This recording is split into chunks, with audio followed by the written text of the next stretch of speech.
मुझे केसर दूध से ही नहाना पसंद है।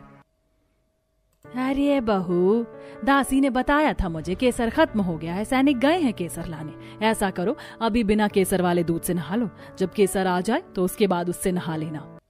माँ, आपको तो पता है ना कि मुझे आदत है, आखिर मैं इस रजवाड़े खानदान की बड़ी बहू हूँ। मेरा भी कुछ क्लास या स्टैंडर्ड है कि नहीं? मेरे मायके में तो केसर के भरे डिब्बे स्टॉक में पड़े रहते थे। ध्यान रहे माँ, अगली बार ऐसा नहीं होना चाहिए। मेरी बड़ी बहू कैसी निकल गई। अरे इतना घमंड भी सही नहीं है, लेकिन अब कौन समझाए।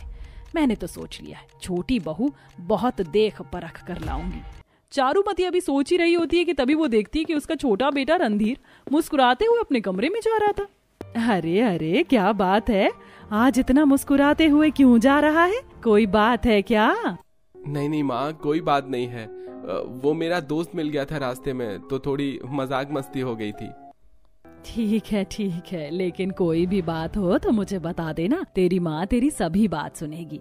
बात करके रणधीर अंदर चला जाता है। तभी चारूमती रसोई घर से तेज तेज आवाजें सुनती है। अरे क्या हुआ जोधा, इतनी तेज तेज आवाज में क्यों बोल रही हो? आखिर महल के बाहर आवाज गई तो क्या इज्जत रह जाएगी हमारी? माँ जी, मैंने आपकी इज्जत का ठेका तो नहीं लिया ना। इज्जत से ज्यादा अगर आप इस बहू पर ध्यान दें तो शायद आपकी इज्जत और बढ़ जाए। बहू, हम सब तुम पर बहुत ध्यान देते हैं, तभी आज मेरा खाना मेरे कमरे में समय से 10 मिनट लेट पहुंचा। अब बताइए, कोई जवाब है आपके पास? अरे तो उसमें कौन सी बड़ी बात है, कभी कभी रसोई में काम देर से शुरू होता है और सिर्फ 10 मिनट ही तो लेट था खाना। माँ, मेरे लिए ये बहुत बड़ी बात है, मुझे सब कुछ टाइम पर ही अच्छा लगता है। बड़ी बहू के ऐसे बर्ताव से रानी बहुत परेशान होती है। रानी राजा के साथ हॉल में बैठकर बात करती हैं। मैंने तो सोच लिया है कि अब मैं अपने छोटे बेटे का ब्याह भले ही गरीब लड़की से करूं, लेकिन लड़की का स्वभाव बढ़िया होना चाहिए, जो इस रजवाड़े खानदान की शान बन सके। बड़ी बहू ने तो हमारे सारे सपनों पर पानी ही फेर दिया। रानी सा अभी ये बोल ही रही होती है कि तभी अजय राज वहां आता है। माँ, बाबूजी, सुना आपने? क्या? 2 दिन बाद बड़ी माँ और भाभी यहाँ आ रहे हैं। क्या? ये क्या कह रहे हो? हाँ माँ, आप खुश नहीं हुई? खुश? अरे तुमने तो मुझे बहुत टेंशन दे दी है। तुम्हें नहीं पता, लेकिन तुम्हारी बड़ी माँ मुझे इतना बेइज्जत करती हैं जिसका जवाब नहीं। और उनकी बहू भी आ रही, मतलब आप बड़ी बहू को भी नहीं छोड़ेंगे वो लोग। अब मुझे कुछ करना होगा जल्द से जल्द।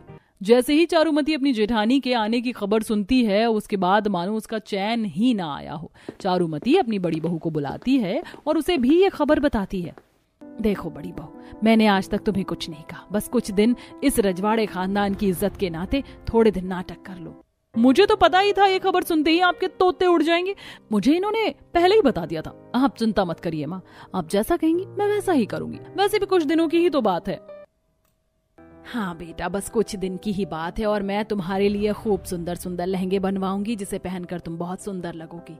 अरे मेरी बहू भी तो लाखों में एक है, अपनी बहू को मैं फीका थोड़ी रखूंगी। बस बस माँ, ये ज्यादा हो गया है। वैसे माँ, किस डिजाइनर से आप ड्रेसेस सिलवाएंगी? पता नहीं बहू, अभी तक तो मैंने सोचा नहीं। ऐसा करती हूँ, अब दासियों से किसी डिजाइनर के बारे में पूछ लेती हूँ। चारूमती सभी दासियों को बुलाकर सबसे डिजाइनर के बारे में पूछती है, लेकिन कोई भी दासी किसी डिजाइनर को नहीं जानती थी। इस बात से चारूमती बहुत परेशान हो गई और हॉल में बैठकर सोचने लगी, अब मैं डिजाइनर कहाँ से लाऊं? अगर बड़ी बहू के लिए लहंगे नहीं बनवाए तो मेरी जेठानी तो मेरे कान से खून ही निकाल देंगी। कुछ तो करना पड़ेगा। माँ को यूं परेशान देख रणधीर उनके पास जाता है।